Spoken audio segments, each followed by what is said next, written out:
BJP councillor এবং তার প্রতিবেশীর বাড়িতে অগ্নিসংযোগের ঘটনা। তাদের অভিযোগ, দুষ্কৃতিকারীরাই অগ্নিসংযোগ করেছে। কুমারঘাট পুর পরিষদের 7 নম্বর ওয়ার্ড কাউন্সিলর টুটন দাসের বাড়িতে ঘটে এই ঘটনা। জানা যাচ্ছে, শুক্রবার মধ্যরাতে কুমারঘাট এসডিএম অফিস সংলগ্ন এলাকার সন্নিকটে হইচই হয়ে যায়। তৎক্ষণাৎ বাড়ির লোকজনদের সাথে খবর দেওয়া হয় কুমারঘাট থানা এবং অগ্নি নির্বাপক দপ্তরকে। এলাকায় দমকল বাহিনীর কর্মীরা পৌঁছে স্থানীয় মানুষের সহযোগিতায় আগুন নেভানোর চেষ্টা করে, কিন্তু শেষ রক্ষা হয়নি। টোটন দাসের 2টি ঘর এবং পার্শ্ববর্তী বাড়ি বিক্রম রবি দাসের ঘর সহ মোট 3টি ঘর আগুনে ঝলসে যায়। এই ঘটনাকে কেন্দ্র করে এলাকায় তীব্র চাঞ্চল্য ছড়িয়ে পড়ে। ক্ষয়ক্ষতির পরিমাণ প্রায় 10 থেকে 13 লক্ষ টাকা বলে জানা গেছে।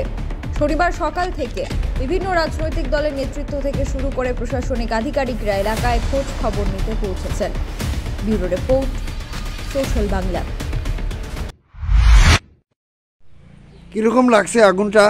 ওই তো আমরা ঘুমে আসলাম, একটা ড্রাইভার, একটা লাইন গাড়ির ড্রাইভার এই আমরা বাড়িতে দরজাতে তাবাইয়া কইতেছে বাড়িতে আগুন লাগছে। তখন লাইন গাড়ির ড্রাইভারে ডাকিয়া কইছে, তখন রাত্র কয়টা বাজে? আনুমানিক 1:10-15। তো ফায়ার ব্রিগেড সঙ্গে সঙ্গে কল করা হয়েছিল? হ্যাঁ, ফায়ার ব্রিগেড ফোন করা হয়েছিল। আইছে নি সঙ্গে সঙ্গে? 10 মিনিট পরে আইছে। আইয়া মানে আগুন নিভাইতে পারছে?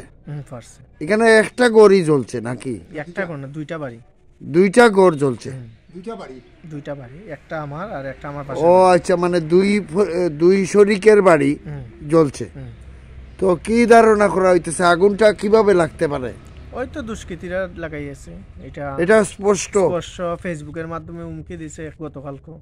কি হুমকি দিছে? ওই তো খেলা হবে আজকে রাতকে, মোস্ট ওয়েলকাম, খেলা হবে, এই হবে সেই হবে, এরকম এই হুমকি দিত ফেসবুকের মাধ্যমে। আচ্ছা, এটা গেটটা কি কতটুক ভেতরে এই ঘরটা যেটা জ্বলছে? 10 হাত।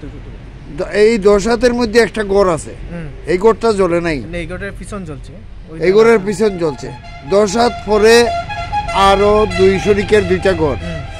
তাইলে এটা স্পষ্ট যে গেট সারি দিয়া ভিতরে ঢুকিয়া আগুন ধরানো আইছে না। আমরা আরেকটা বাড়ির রাস্তা আছে ওই পাশে, 3 হাত রাস্তা, ওই রাস্তা দিকে ঢুকিয়া, ওই রাস্তা দিয়া ঢুকিয়া আগুন লাগছে। কেরোসিন, পেট্রোল এই সমস্ত কিছুর দুর্গন্ধ আসিল নি? আসলো কেরোসিন বা পেট্রোলের দুর্গন্ধ।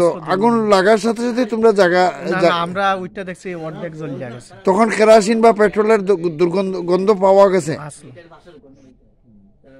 কত টাকার ওই লোকসান হয়েছে? আমরা হিসাবে তো প্রায় 7 লাখ টাকার মতো। 7 লাখ টাকার লোকসান হয়েছে। ঠিক আছে, নামটা কো? টুটন দাস। টুটন দাস, ঠিক আছে, ধন্যবাদ। শকুন গোল্ড বিগত 25 বছর ধরে দৈনন্দিন রান্নার জন্য বহু গৃহিণীর প্রথম পছন্দ। 100% বিশুদ্ধ এগমার্ক যুক্ত কাচ্চিখানি খাঁটি সরষের তেল আপনার রান্নাকে করে তোলে সুস্বাদু ও মুখরোচক। শকুন গোল্ড, ভরতপুর, রাজস্থান।